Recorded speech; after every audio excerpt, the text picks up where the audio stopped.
Trauma is a part of our lives. The integration process may be the greatest journey of life. And here's the key. When the trauma reappears, instead of going, what now? Go, why? Go into the yin. In this video, we'll go through how the trauma gets its roots inside of the emotional body. We'll go through the mindset of the what now and why this leads to nothing and why feeling is the way to get free. So stay tuned, it's gonna be a good video. Okay, that's super nice. I am love, sacred love. I am lover, I am beloved. The subconscious is controlling our lives. And the reason for this is because the wounds live down here, out of our awareness. And more often than not, our belief systems, our core beliefs, are rooted down in these wounds. This is some sort of ecosystem, the garden in the mind, and it dictates our experience of life. For example, if a spider is crawling on you and you are afraid of spiders, you're not gonna have a good experience. But if you're fascinated by spiders, then by a spider crawling on you, it's going to be a great experience. You see, the thing is the same, like the experience is the same. A spider is crawling on you, but by your beliefs, that is dictating the quality of the experience. Okay, the wounds and how they are rooted down in our systems. Let's say that I as a child am being deeply betrayed. Well, of course this creates a deep wound inside of me. In order to protect myself from being betrayed and hurt again, I will close myself and I will believe I can trust in no one. This is a core belief, and the belief is rooted in the wound of the experience of being deeply betrayed, of being deeply hurt. So this is out of my awareness. And if I don't do the inner work, I will never be able to trust anyone. Even if I were to dare to trust, guaranteed I would be hurt. Why is this? This is because I can trust in no one is my core belief about life. So what will I manifestate in my life? I will of course manifestate that which I believe in the core is truth. So I will have friends that I cannot trust. Even if they're not betraying me, I am going to look for the betrayal. I can't trust them. That's my core belief about life. And it's rooted in the wound from my childhood, which is out of my awareness. And the mind looks out. So I believe I can trust in no one. And I'm looking for the proof. And then I see, there's the proof. He lied to me. I can trust in no one. Confirming my core belief. So everywhere I'm looking to confirm my core belief. If I believe the world is a dangerous place, well then of course I'm looking for everything that's dangerous. And when I see it, it confirms my belief. If I think the world is a wonderful place, well then I'm looking for all of the reasons why it's a wonderful place. When I see it, it confirms my belief, right? So to continue with this, I can trust in no one. What happens when you trust in no one? Well, your heart is closed and you get painfully lonely. And then life is a lonely life. Daring to trust and daring to open up, that is connection. And we are human beings. Connection are the most important thing for us. With a closed heart, I'm not connecting, I get painfully lonely. And opening up is a dare. Like, I will get hurt, right? But it's okay, because being in a place in life where I trust in myself, well then I can open up, I can get hurt, and I trust in myself. I got my own bag, I'll be okay.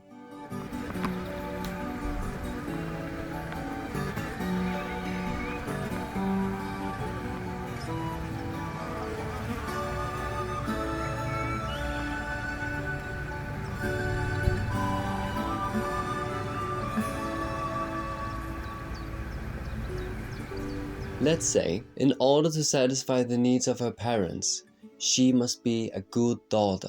If she's a good daughter, then she gets the love of a good daughter. And if she's not a good daughter, well, then she gets punished. And when she gets punished, the parents tell her, this is your punishment because you were not a good daughter.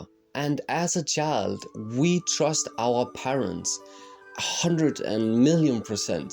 We ask them about everything. Why is this? Why is that? What is it? Why is the sky blue? And if they say the sky is blue because somebody painted it blue, that becomes our belief. Wow, somebody painted our sky blue. That's how much we trust in our parents. So while being punished, the daughter thinks, why am I being punished? I'm being punished because I'm not a good daughter. I need to be a good daughter. Then what happens? The wound becomes the soil of the new core belief, I am not a good daughter. But she needs to be a good daughter because of course she wants the love of her parents. But that's a reaction. So she will do everything in her conscious mind to be a good daughter. She gets good grades, she do the dishes, she helps out in the family. She listens to her parents and everything, all of that. And then if the parents see her as a good daughter, it's not even her. It's her pretending to be a good daughter. Deep down inside, she believes, without a doubt, she knows that she's not a good daughter. That's why she needs to be a good daughter. Only one who is not a good daughter needs to be a good daughter, right? Only one who's not good enough needs to be good enough. Only one who does not love him or herself needs to practice self-love. It's a good one. It's a good one. Just as a quick side note here while editing, the more you practice self-love, the more you are actually telling yourself that you don't love yourself. Exactly because only one who does not love him or herself needs to practice self-love. The more you practice, the more you tell yourself that you don't love yourself. So it's a tricky one and we get lost in this one. The way we go about it is that, so I already love myself. I'm already there. I'm already a master of self-love. What is keeping me away from feeling being in this state? And that's the stuff we let go of. That's the stuff, I'm not good enough. That's our belief systems, exactly what this is about. That's the stuff we let go of. Yeah, just a quick side note. We try to cover up our core beliefs because our core beliefs are hurting us. We believe our core beliefs to be truth about life and about ourselves. And we're afraid of this truth because it's hurting us. Therefore, we are putting it away from our awareness in order to be free from it. Alcohol, people say, oh, when I'm drunk, I can just express myself freely. Well, why can't you do that when you're not drunk?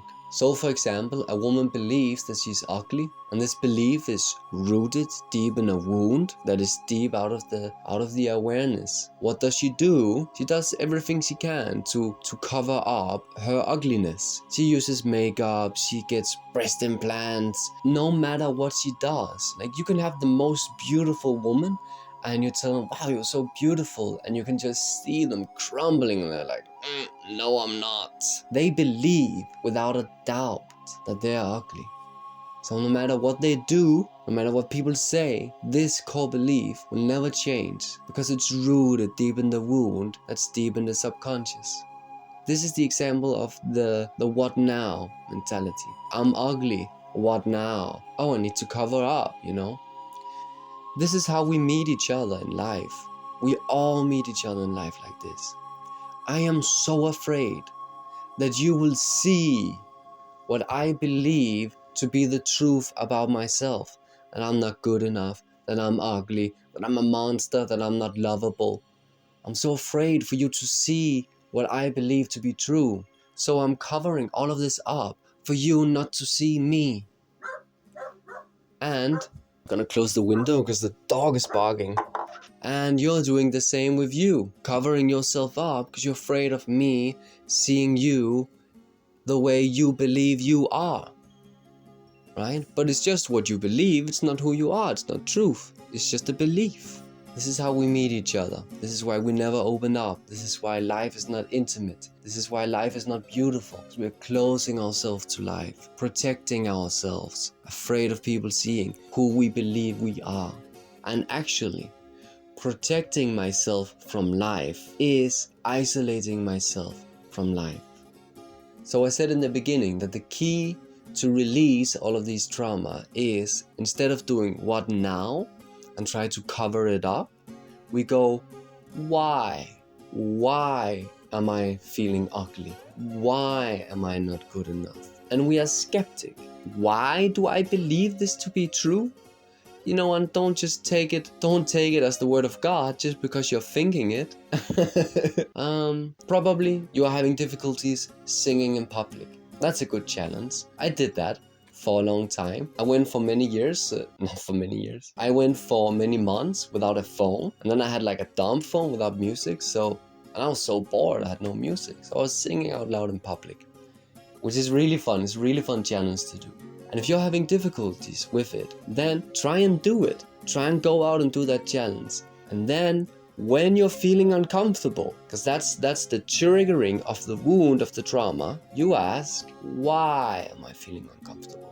Why can't I just express myself freely in public and sing out loud in a store if that's what I want to? Why can't I do this? That's the path we have to go. And we can follow the thought pattern. So let's say you're singing and the thought goes, oh, it's so ugly, shut up. And you're like, I caught that. You know, when it's a negative thought, then it comes from a wound. So then you follow that and you follow, oh, why can't I sing? Oh, because my voice is ugly, because I feel uncomfortable, nobody wants to hear me sing, all of the excuses. And then we just follow it down. Why can't I sing even though it's ugly? Oh, well, then I'm disturbing people. Why can't I sing if it's disturbing people? Well, then people are not going to like me. People are going to find it annoying. Or why can't I sing even though people are going to find it annoying? Oh, because then I will get abandoned.